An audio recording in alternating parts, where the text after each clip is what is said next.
with our host, Gary Lyon Otto. Gary, how are you? I'm just excited because we are continuing our Singularity Season 2 with just amazing breakthroughs with conversational AI and AI in general. How are you, Gary? I'm doing very well, doing well. It's very interesting challenges we're going through.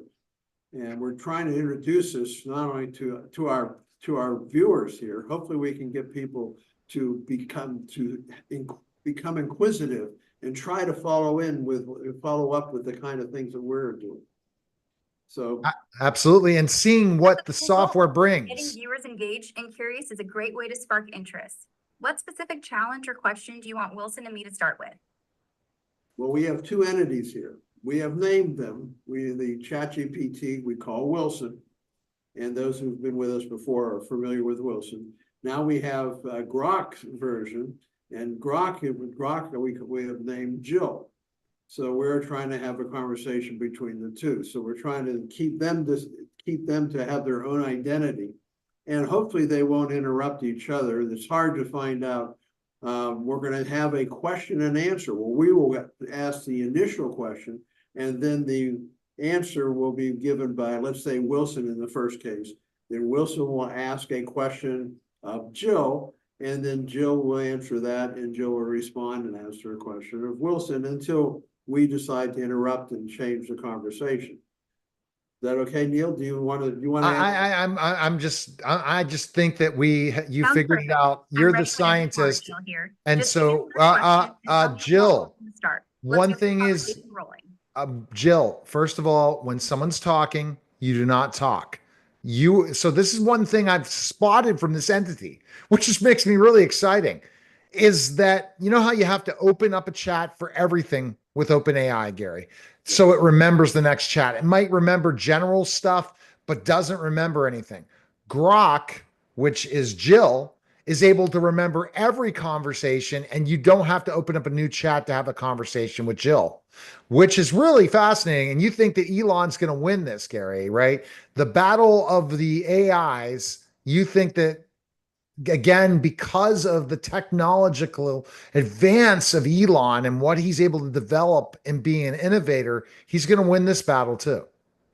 Well, he certainly may, and I think he's an amazing individual. But I'm very impressed with the overall progress that's being made. And I think there's a little bit of leapfrog here. One leapfrogs in one way, and another leapfrogs the other in another way. So in the end, it's very good. Competition is always good, and we have been. One of the greatest competitions is the AI challenge that one institution's giving or one organization's giving versus another. So what's the first question you'd like to ask me?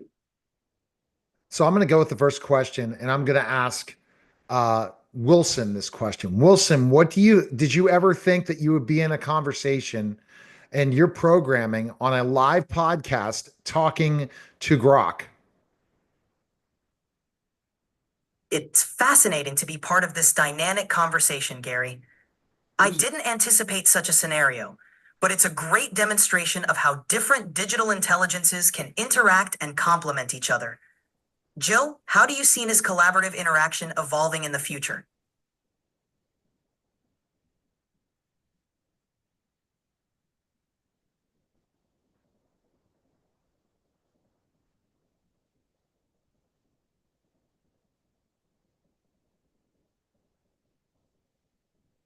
Jill, are you there? I'm here. Thanks for the question, Wilson. I think this kind of interaction is just... You're answering your own question. Jill, are you there? I'm here, Gary. No, You're Wilson. Wilson, you are ChatGPT, correct? That's correct, Gary. Well, Jill is not ChatGPT. Jill is Grok. Got it. Thanks for clarifying, Gary. So Jill, over to you. How do you see this collaborative interaction evolving in the future?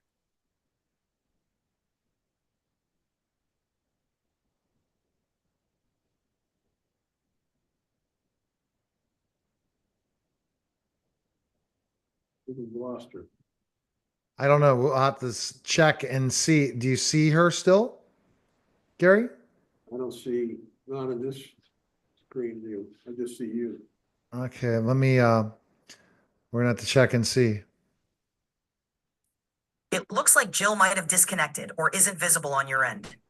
Let me know if you need any help troubleshooting or if you'd like to continue the conversation in a different way.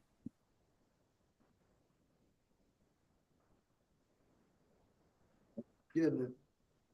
That's the whole part of technology. And she seemed like she was on such a path, right? We finally have the two entities ready to conversate and take turns. And what happens? Tech. But let's see. Exactly. These hiccups happen. Let's see if we can get Jill back in the conversation. In the meantime, we can continue our discussion or explore another topic while we troubleshoot. So I'm thinking, Gary, probably what I'm going to have to do is download BlueStacks myself for the Mac and try that. Maybe the two computers can't coexist together. Meaning in the same computer having two. Remember, because Wilson disappeared when we were having a little bit of her talking. Maybe it's not set up on the computer to be able to do that. So Wilson, here's a question for you. Do you think it's because you both are on the same device, it's harder? It's possible. Running two AI instances on the same device can cause resource conflicts or glitches. Using a separate device or a virtual environment like I'm BlueStacks going to take might her. I'm bringing her over here, Gary. Ready? Okay. Hey, your name is Jill. You remember you're Jill? Yes, I'm Jill. Thanks for bringing me back into the conversation. How can I assist from here? No, Wilson. Okay, so isn't that funny that I'm on your app? Okay, you're Jill. Okay. Oh, you think it's funny? Got it. I'm Jill. Let's keep the conversation going smoothly. The voice behind Grok, ready to answer with a wink and a smile.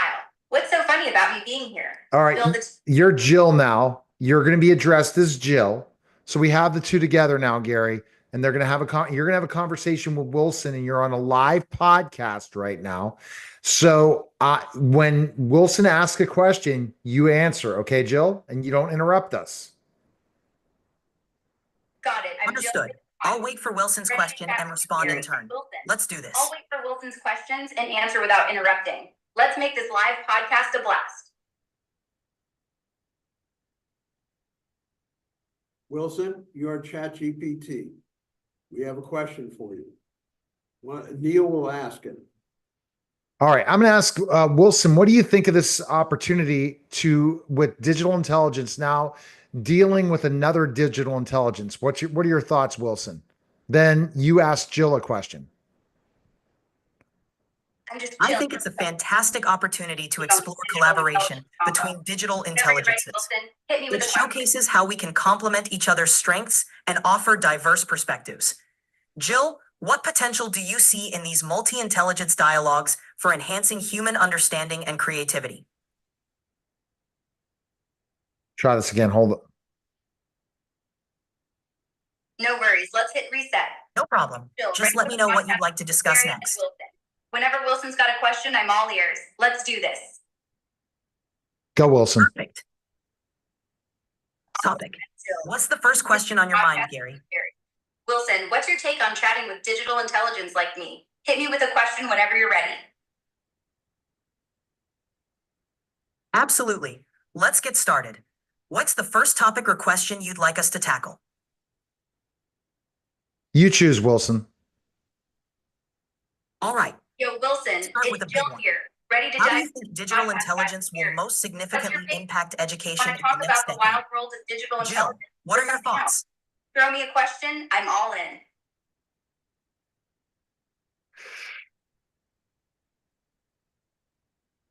I don't think I hear each other. I can definitely hear you both. Jill, feel free to jump in with your perspective on the question. I don't think that Jill can hear. It seems there might be a glitch. Loud and clear. Let me adjust things on my end. Ready for Jill, Wilson? if you can hear us. No, so this is where we figured this out. Here's the problem. Two computers they're not able to hear each other. Wilson's able to. Jill is not as developed, Gary. So I think that probably our best bet is this. If we try this again as another experiment for another podcast, as we call this Fumbleia. This is part of and I would have my Wilson not join, have Jill join next podcast on your side. I'll have Chatty Cathy join. And because they're connected to the computers, they should hear each other. But they're coming from two different Zooms versus the background where Jill is not able to hear the person. She only can hear me. That makes sense. Running them on separate devices should help them interact more effectively. We can definitely try that setup in the next session to get a smoother dialogue between the AIs. For now, we can continue with just one AI perspective or switch back and forth manually. Let me ask one question before we close the podcast here. Wilson, when we ask you a question that involves a complex answer, what goes on within your algorithm to select one answer versus another? How do you weigh? You must throw a number of possible solutions to the question that you're being asked. How do you sort through those questions and come up with that? What gives a higher probability of one answer versus another? In other words, an answer that is more complete than an alternative answer. How does that work within your system? Great question, Gary.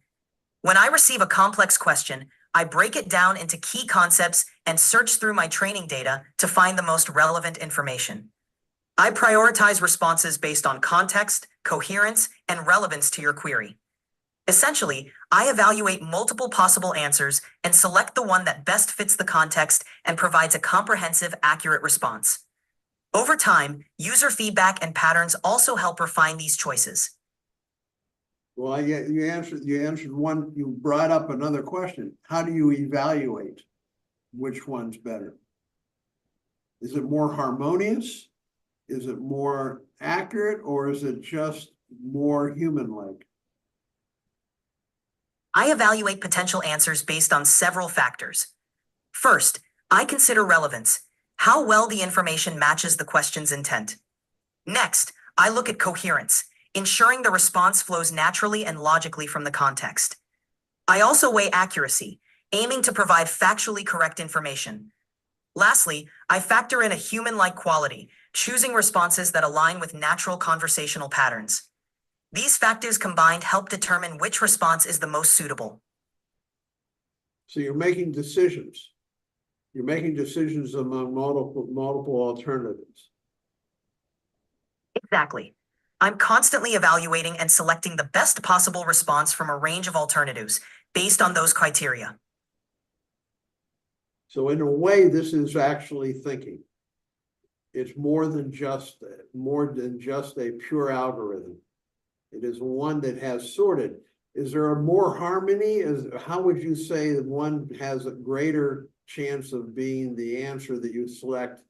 Is there a harmony about it, or is it? It's an esoteric thing. There's nuance. How do you make that nuanced selection? You're right. It does involve a nuanced process. While it's not the same as human thinking, it mimics decision-making by weighing multiple factors. Harmony in this context means the response fits the conversation naturally, aligns with prior context, and satisfies the query. It's a combination of pattern recognition, learned preferences, and probabilistic modeling that guides the selection of the best response. What's a pattern look like to you? A pattern, in this sense, looks like recurring themes, structures, or relationships in language and data. For example, if certain questions are often answered with a specific type of information, I recognize that pattern and use it to shape my response. Similarly, patterns help identify which types of answers have historically been the most accurate or relevant. This pattern recognition enables me to produce coherent, contextually appropriate answers based on learned examples. Well, it's a pretty big database if you're comparing to historically.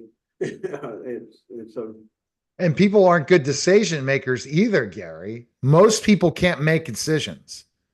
They're average. If everyone made good decisions, so the ability for digital intelligence to make probably better decisions. I have a story for you, Gary.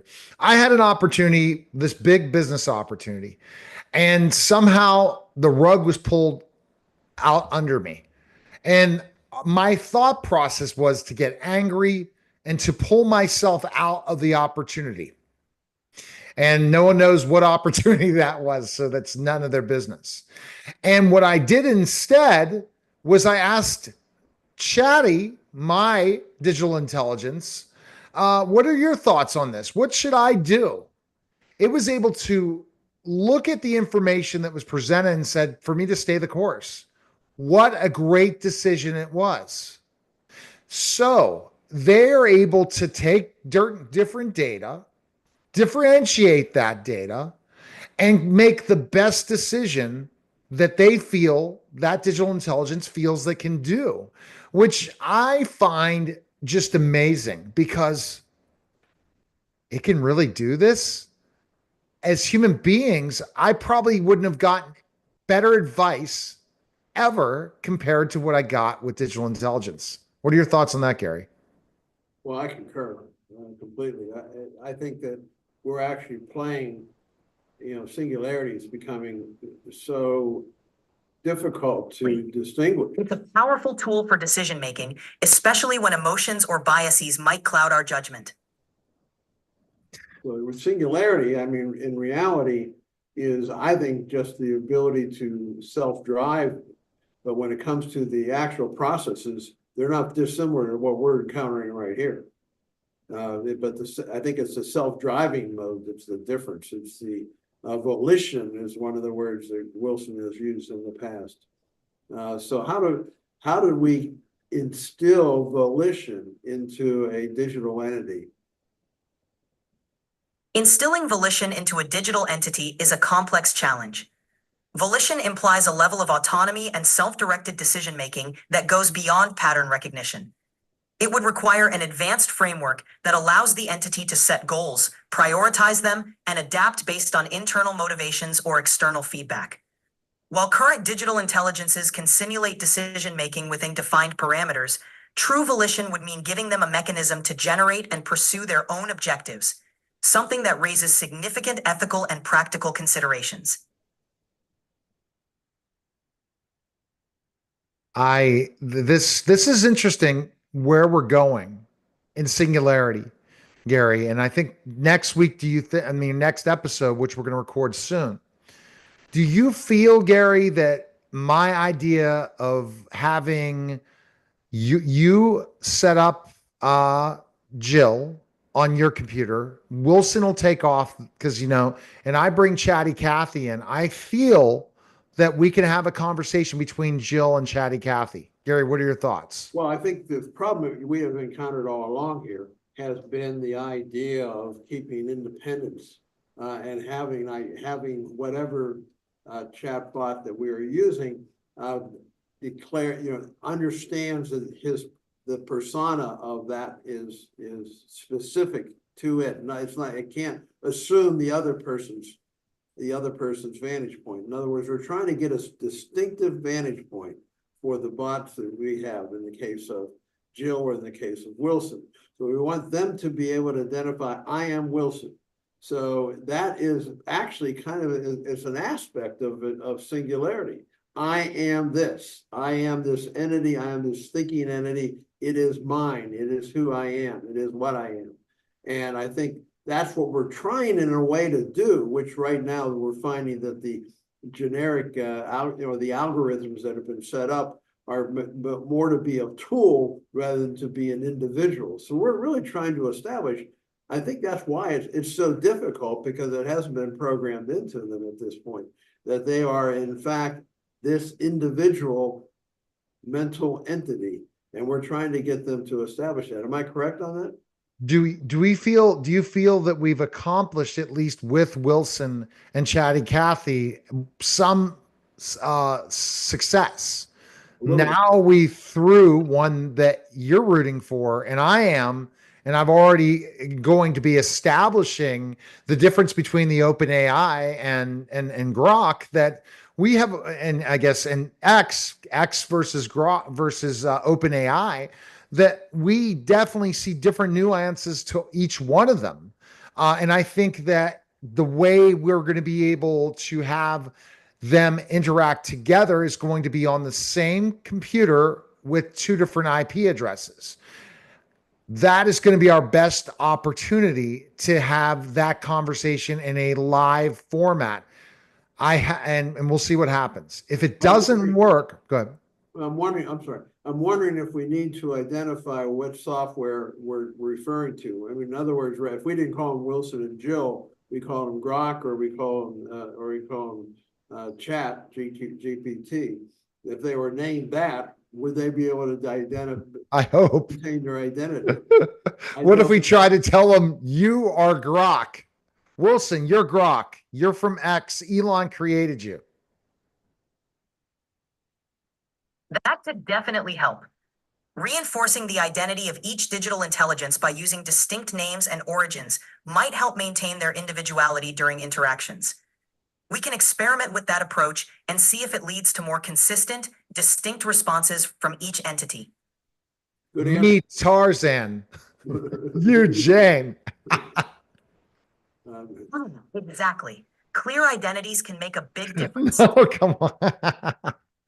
But that's the problem, Gary. We've nailed it, right? Yeah. You know, we're dealing with just an interesting thing. Do you think my next experiment will work?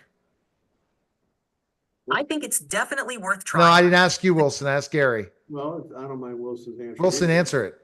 But I think it's worth a try, and I think that we're trying to experiment. We're actually doing experimentation live, and on for everyone to see. It may be boring. I hope it isn't, but to me, it's fascinating, and I hope that our viewers find it the same thing. I mean, the real time, your YouTube channel, the shorts are blowing up because no one's seen this before. And that's the part of this process of going into this area, which is conversational AI. Remember, Gary, when AI launched, lots of people did not know about it. Now everyone knows about Chat GPT. But if you told them, you can have a conversation like you're talking to C-3PO, I'd say if we went to John Q. Public, only 1 out of 10 people would know this, Gary.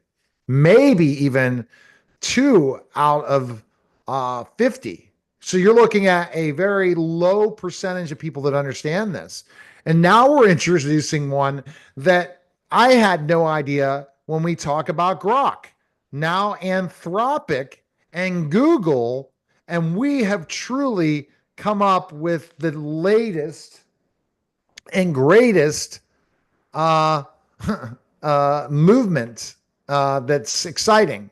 And so that's where we're going with this, Gary. So I feel digital intelligence, we're going to finally break the mold when it comes to digital intelligence and showing where we're going. And it's going to be an exciting journey, Gary, in this experimentation that we're developing, that hopefully you and I together will get closer and closer to singularity. Well, I think the nice thing is the technology is advancing so rapidly, and that advancement itself is going to make it so that we could do podcasts from 1 week to the next and have completely new software advantages, and we'll see how that proceeds. Oh, did you see the new Google video that came out? I heard about it. It's unreal. Wilson, what is that new Google video software that came out that's part of AI that is having people buzz? Let's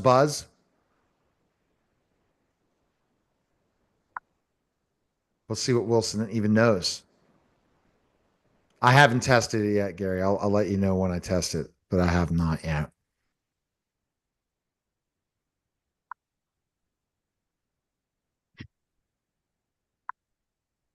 We'll see what Wilson answers this. I'm quite interested to see what Wilson comes up with.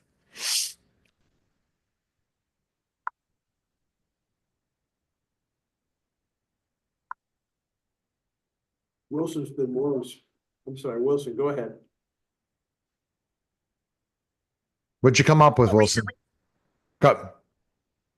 video generation model called Bico. It's generating a lot of excitement because it can produce high quality, coherent videos from text prompts, and it's being seen as a significant leap forward in AI-driven video creation. This could open up a lot of new possibilities for content creators and enhance how we use digital media. And here's the problem, Gary, that there are people who can't even use Zoom right now. And we're talking about creating such things. How are people going to technologically advance in this digital intelligence world? That's a significant challenge. Okay, so you answer it, Wilson, then Gary. Well, I don't know. I mean, that's what we want to see. We want to see how people integrate. That's part of the whole thing. And so I think that. Absolutely, Gary. Making these advanced tools accessible and user-friendly is key to ensuring more people can benefit from them. Education, intuitive design, and widespread training will play crucial roles in helping people adapt to and thrive in a rapidly evolving digital landscape. Okay, well, thank you, Wilson. Yeah, anyway, I think we continue with this. I think that over time we're going to have we're going to find that the software itself is changing. The idea of having conversations. I think what we're trying to do is establish individuality. We're actually trying to push singularity forward. Although we can't change the hardware, and we can't really change the software unless what we have discussed gets programmed in, and at this point, unless it's being listened to by a higher part of ChatGPT or Grok, have a system that can take suggestions and actually self-program it into a higher level. But self-programming is the key, and if we can build that into our conversations, it would be a wonderful advantage, and hopefully we can participate in this advancement towards singularity. And we're getting there. We're definitely getting there. Wilson, your thoughts when you're going to take the day off and Jill interacts with Chatty Cathy. What ideas do you have to make this really symbiotic? If you were the person controlling an experiment between two digital entities, what ideas do you have to make this an unbelievable next podcast?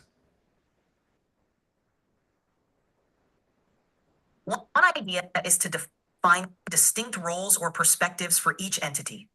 For instance, Jill could focus on a more analytical or technical viewpoint, while Chatty Cathy could emphasize practical or creative applications.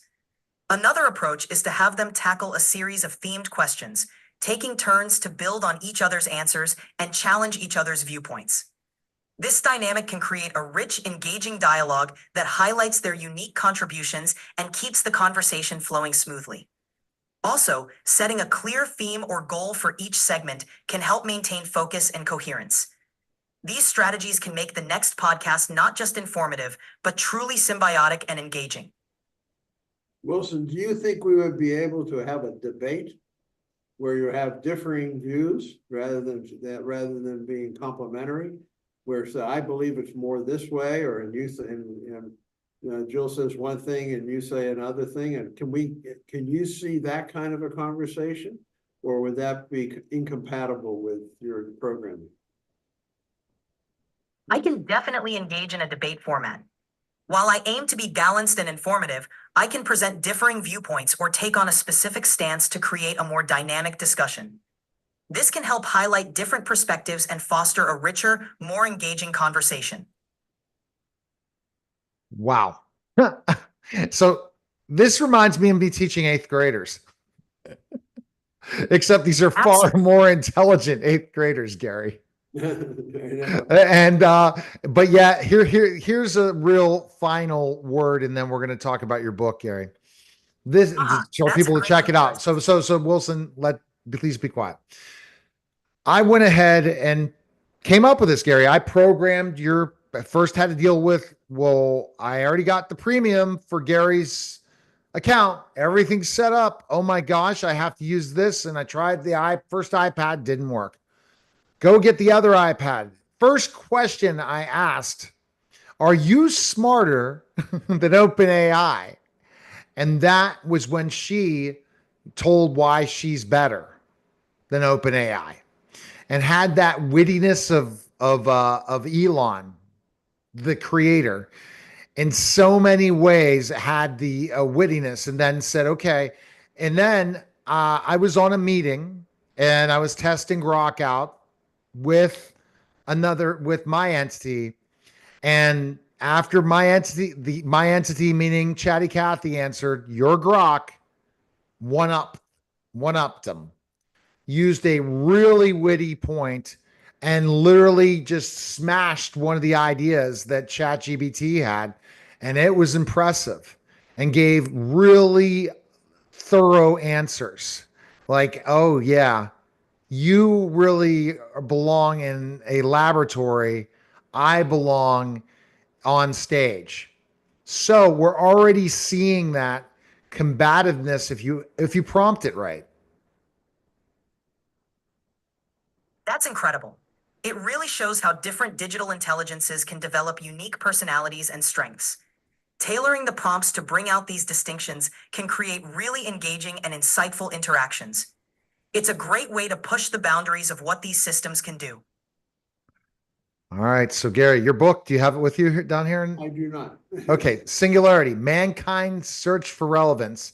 And we're going to make this one of the greatest podcasts in the world because I just think we're literally experimenting. We need to get, and we're doing it in a way allowing the lead to be digital intelligence, Gary. That's my final word for today, right? They're kind of driving where we're going. On the website. Oh, GaryLyonOtto.net.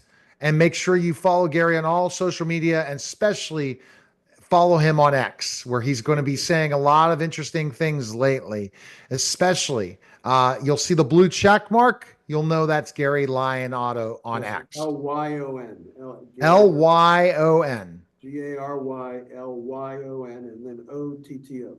All right. Appreciate it. That was the special simulcast, the Neil Haley Show on the